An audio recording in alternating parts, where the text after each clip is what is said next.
Okay, so now that we have a better understanding of styled components features, both how they can replace your CSS preprocessors along with props, in this video we're going to be talking about extending styles as well as using components that aren't standard non-HTML elements. And you might think that these aren't a big deal, and they're really not. It's sort of a small little distinction here. But the first time you need to style an actual component, well, you're going to need to know the syntax, obviously, for that. And the good news is that the styled components API for this actually used to be quite a bit larger. They've recently changed how you do some things, so they're a little bit smaller, a little bit more of using the same techniques to do some of the same things rather than having multiple ways of doing the same thing. So that's good for all of us because it's less API we have to remember. So let's get into it. First and foremost, we have our button, we have our app wrapper, and we have our heading. And you'll see that nothing is really crazy here. The first thing that we wanted to talk about in this video, like I mentioned, was extending. So let's say we have a button, right? And here we have our styled button. And right now we have the background and has a type of cancel, and it has a type prop. And if that type prop is equal to cancel, we're going to show tomato. Otherwise, we're going to show indigo. Let's actually nuke some of this out here. I'm going to change this to just be indigo. Okay. And here we have background indigo. And now what we're going to be doing is actually creating a new component. Now in the past, we would do this via something called extend. Now extend has been deprecated. So if you see that in any tutorials, do this instead. What we're going to be defining is a new button. This is going to be the cancel button. Okay. And it's going to be equal to a styled dot. Well, you might think it's going to be styled dot button, and we could do it like this, right? And then you could come in here and copy all your props and have your button, and then we could change the color to tomato. And then down here, we can use our cancel button instead of our button type of cancel. Okay, now we have a cancel button. Okay, we can save this and we can see that this is going to do what it's intended to do. We now have our cancel button, but is this really the best way to do this? I mean, these buttons are going to be the exact same, regardless if it's an indigo button or a tomato button. Most of the properties are going to be the same except for the color. So what can we do? Well, let's go ahead and delete all of this stuff and just leave the only thing that changed. Now, instead of dot extend, like you would see in the past, what we do is we say styled and then use the styled function to wrap something here. Now, what's inside of here is going to be the thing that we want to change, modify. And that is, of course, this capital B button here, like this. So with this syntax, what we're saying is, hey, give me everything from the button, but what we're going to be doing is adding on some additional background tomato on here. We get some extra background tomato, and I'm going to turn this hover off. I'm sorry, this hover's driving me nuts. Let's go ahead and save that real quick. You can see that our tomato button is still working, and now if we were to change any of the props, say I wanted to add more padding, let's do 20 pixels padding left and right, I'm going to have to change it in one spot, and now it's changed for both of them. And this is excellent because, again, we now have two different components. Now, again, is this the right way to set up your design system? Maybe. If the cancel button also has a very specific purpose, then maybe this is the right way to do it. There's also some additional ways where you could think about it as like modifiers, where you could have like a modifier to a button, similarly to how we did it with the props. And so there's a little bit of having to know which is the right way to do things. And it all depends. If you're just doing something like this, maybe a prop is the best way to do it. But maybe this is an entirely different type of button with a different type of purpose. You have to remember that since we're getting to use these things as components, well, a cancel button maybe is a little bit better of an explanation for what this thing is. Or maybe even that's just cancel rather than cancel button. Or maybe you like the button that's a type of cancel. That's the cool thing is it's your choice, right? It's up to you. So as you can see here, we're able to use this styled to take the properties of one thing and extend them with new properties. Now, another cool thing that we're going to touch on in this video is how you can reference other components within a component.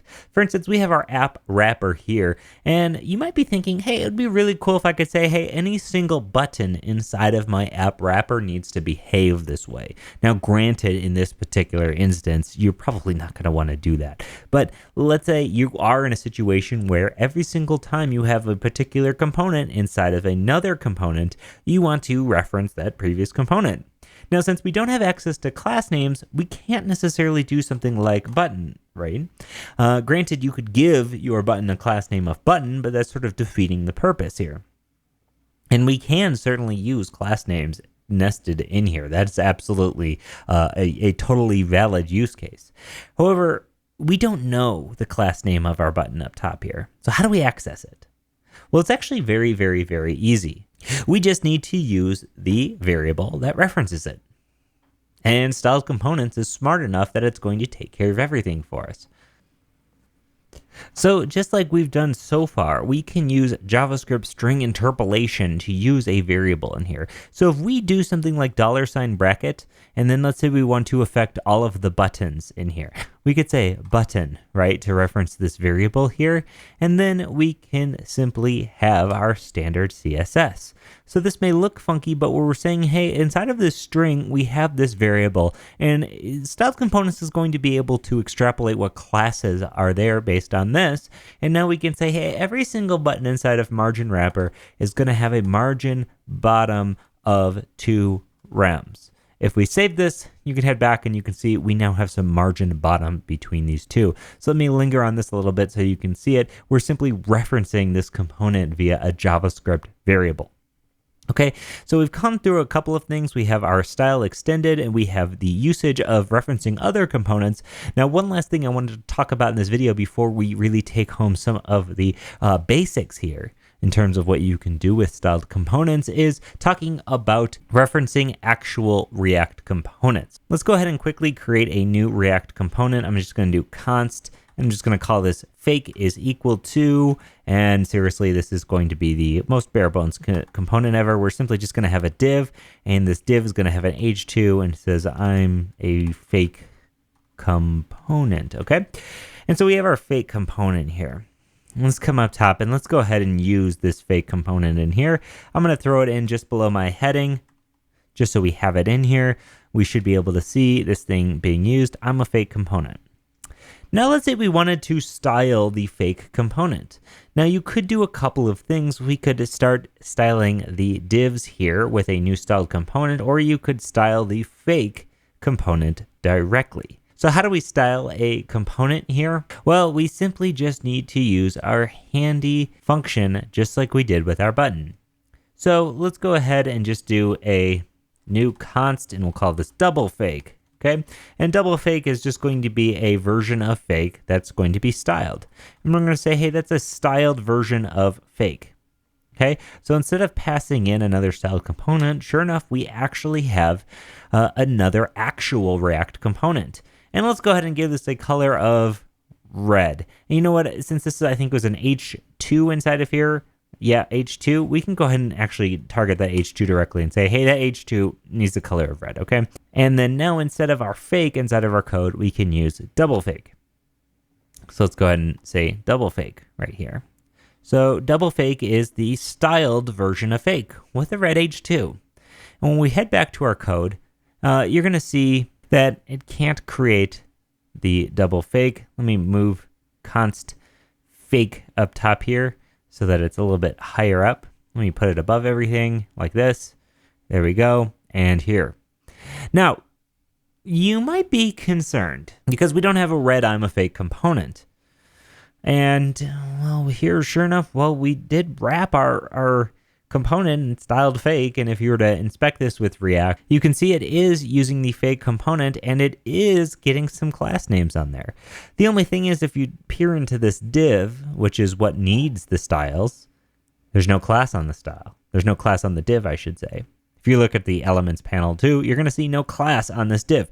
So this is an easy fix, which means that to do this, your component right? The fake component here needs to be aware that CSS will be coming into it. You can't just wrap anything in here. The good news is that it's really super simple because all we need to access is the class name.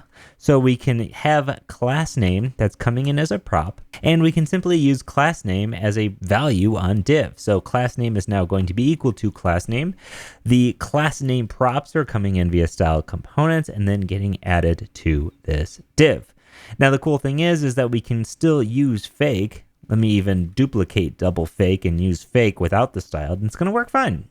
If we save this, we can come down here. You can see I'm a fake component, gets no additional CSS because nothing's passed into it. And I'm a fake component in double fake is now getting its styles because we passed in the class name. Okay, so these are 3 quick techniques, stuff that you're going to be using somewhat frequently, somewhat infrequently. I honestly don't use this styling React components too much. But it's there if you need it. Referencing other components is very, very helpful, as well as styling and extending additional components via off of another component. This very well may be right here, this styled function. It very well may be the basis for your entire design system. Of course, that's a decision you're going to have to make once you learn a little bit more. Okay, so we are cruising right along here. In the next video, I want to talk about some of the things, or one thing in particular that can certainly throw people for a loop, which is going to be media queries, okay? When you first get into this, I'm going to tell you media queries are not that elegant in styled components. It's going to be one of my least favorite things to do in styled components, but fear not, we're going to be talking all about them in the next video before we start diving into some structural things and actually start building out something interesting. So thanks so much for watching, and I'll see you in the next one.